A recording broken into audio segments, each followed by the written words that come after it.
One. What's up, Oasis? Happy June. Yeah, dude, that's craziness. So we missed you last week with Memorial Day. Yeah. Yeah, we were all doing our own stuff. We hope that you had a good holiday and great start to summer. There's Yeah. it would appear to be back to normal. Quote. Yeah. That remains to be seen, of course, Or talked about. Or talked about, yeah. Just experienced. Yeah, we don't talk about it. Fight Club. Yeah, such a good call. So going into summer, I don't know if you're this way. In fact, I was just talking to somebody just moments ago that like things that we had done. It's definitely in student ministry, but just things in life that we had done a billion times before that was like second nature. All of a sudden, like behind, all of a sudden, camp is coming up in 2 weeks. 2 weeks, like this time next or 2 weeks from now, we won't be at camp, but we'll be in Dallas about an hour from camp. Right? I'm not ready. And it's not like I didn't know this was coming, but it's so crazy just how fast things have started moving and we're just not prepared for, I guess, things to go back to normal. Everybody wanted it to go back, but when it started happening, you're just like, whoa, slow your roll, man. So we're going into summer. For those of you guys who are watching, continue to pray for us and continue to, just lift us up in a lot of different ways as a lot of our ministries change over the summer. Yeah. And they just look different. We reach a different crowd. The crowd changes. It's just kind of an interesting time. So what I have for us today is actually, it's going to be relatively quick, and it's going to be out of Luke chapter 5. We're going to start in verse 17, and we're going to read down through 20. And just as I read it, I just want everybody to just kind of paint this picture a little bit about what's going on here. So Luke 5:17, it says, "On one of those days as he was teaching, Pharisees and teachers of the law were sitting there who had come from every village of Galilee and Judea and from Jerusalem. And the power of the Lord was with him to heal.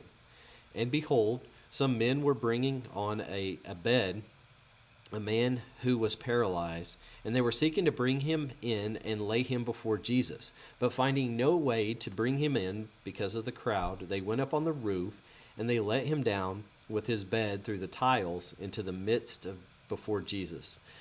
In verse 20, "And when he saw their faith, he said, 'Man, your sins are forgiven.'" And of course, that riles up the Pharisees and everything that goes along with it.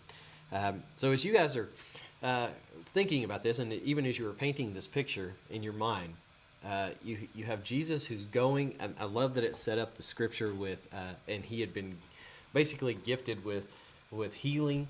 He went in ready to do this, and he was teaching, and there was a lot of people that were there the Pharisees and everybody, they were there to trap him as usual with something, and they went in there ready to fight in the first place, but They were sitting there, everybody's packed in, and here comes these guys. And they're taking their friend, or this guy that's a paralytic. They can't get him in. They can't get him through the windows. They can't get him anything. And so what gets me in this story is the option to go through the roof, right? They didn't come from upstairs, through the roof. I feel like even 2,000 years ago, it was socially unacceptable to dig a hole in somebody's roof. Easier. Yeah. So, I mean, how did you get there? How did these individuals get we're going through the roof, guys. Yeah. That's it. That's ball game. Yeah. Our friend, Sam over here, he needs to be in front of Jesus. Yes. Get the shovels. Right? And I love that they do this. I love that. I mean, don't get me wrong. I don't want that happening in my house. But I love that their passion, that they want and they know the only way that this guy is going to be any different is if he come in contact with Jesus, whatever it takes. Yeah. Right. Even if the homeowner is going to be mad. Right. They were willing to bear the burden of, we'll fix your roof, Yeah. but It's got to be healed. And it was a little bit more common knowledge to everyone how to fix roof back then. Yeah, right. That's a good call. Most everybody is probably a roofer, right? Yeah. That's such a good call. I'm just saying.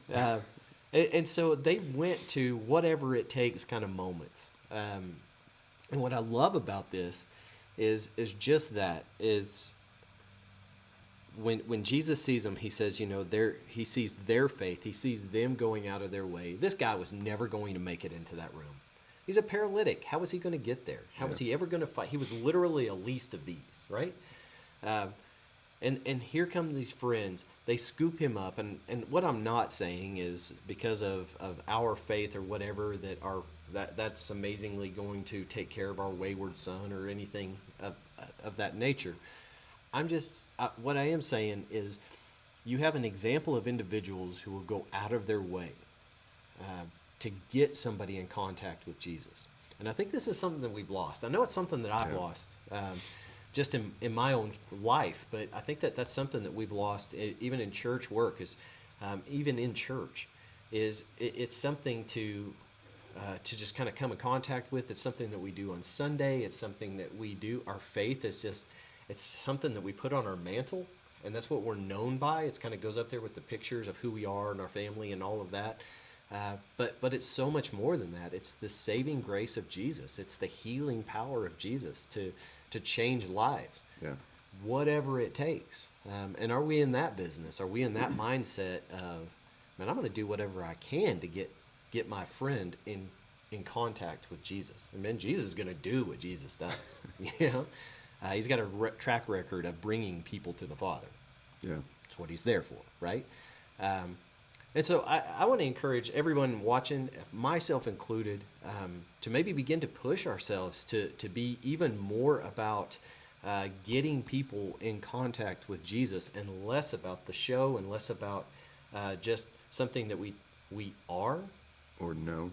Yeah. We're more than that. Yeah. We know Jesus and we know where he is. Are we willing to kind of dig a hole in our own ceiling to make sure that people come in contact with Jesus? I don't know. That remains to be seen, but I think we should. Yeah. And we have to start somewhere. And that, like, what is that step? And I think one of the biggest elements of us of not going down that path and not adjusting for that of expressing to get people in front of Jesus is this concept that we're just okay with God judging us through the eyes of Jesus. We're just okay with that salvation, and that salvation is great. It's amazing. It's not the full purpose. It's half the battle. Because at that point, when we have that salvation, when we have that knowledge, now gratitude has to kick in. Gratitude has to come in and really be the motivation that leads the rest of our life and dictates what we are going to be interacting with. Yesterday, Pastor Brad, he started a new series talking about the beach, and I think that's going to be an interesting thing of, man, summer, it's interesting. There's all these little things that, like, where our minds tend to wander, and I think yesterday was one of those elements. We were outside, and it's like, man, I don't know about the rest of you, but like, my focus was fighting the fact that, man, why are my legs sweating? And we have all these other things of that really it is get in the way, and we allow it to because we're okay with just being able to be seen and judged by God through the eyes of Jesus, and knowing that truth and be like, all right, that's good, I'm good, right? But I ask you this question: if God is the witness, if God's testimony were asked of Him by someone else, right? And this is actually is an element here in the New Testament. What would it be? What would it be if God's testimony about you were given? Yeah. Now we're not talking forgiveness; we're talking just testimony. So it's like pre-forgiveness. Let's go on that road, right. Or even post transition of salvation. Let's even start there. That might be a little bit easier. It might be less guilt-ridden, right? In Romans, and I want to read just a couple of verses, about 8 to 14.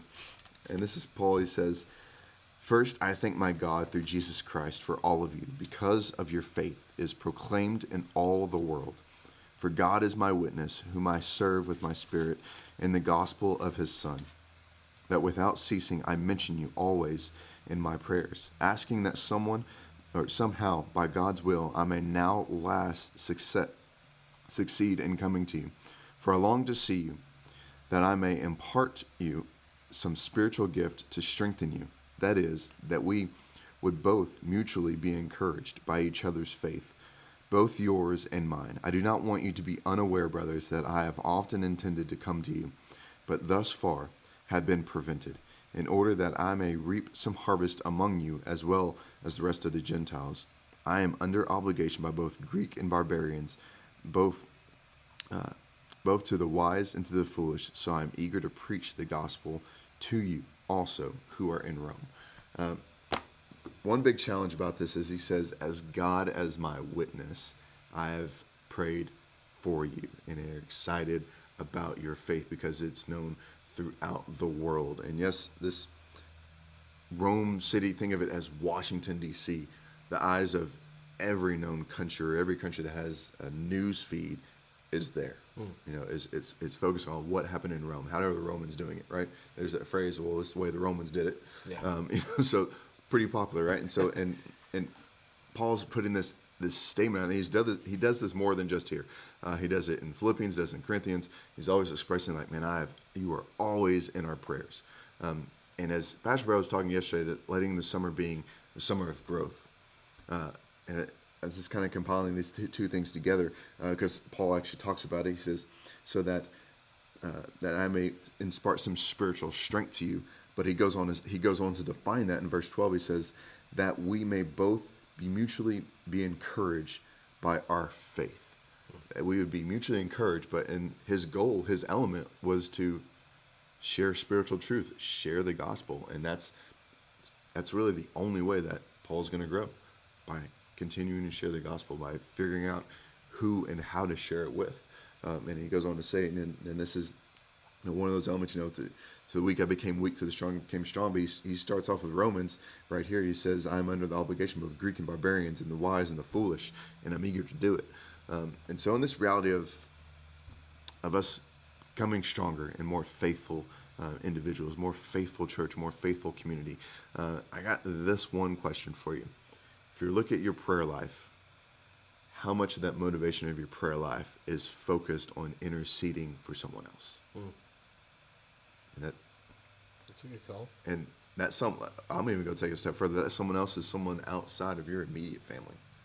I mean, family's easy. We all want to raise up our kids in a way we want the best for our kids. We want God to know them, want them to know God and love God. But man, if you can take that a step further of interceding for someone else, because if you're interceding for someone else, your kids, they're going to catch up on that. They're at least going to be paying attention and ask the question like, oh, why did you stop and give that person food? Right. You know, and I think those are the elements of where we truly start to grow, because man, that's going to spark a new conversation in your child of why did you do that? Not just training them and hope that they learn how to do it, and that they see it in front of them, right. And that we really truly do take that opposition or that opportunity to make sure that those who appear to be our opposition, and they truly are. It's just us interceding for them. And I think it's just a heavy weight of kind of taking a different perspective. If God's testimony about your post religious experience of experiencing Jesus, as the man that his four friends lowering him down, like what would God's testimony about you be? And let's be honest, we all know what that story looks like. We hope that it's less guilt-stricken than prior to meeting Christ. And so inside this realm of growth and challenge, and start there. Start in that moment of prayer. Like, man, God, who can I intercede for?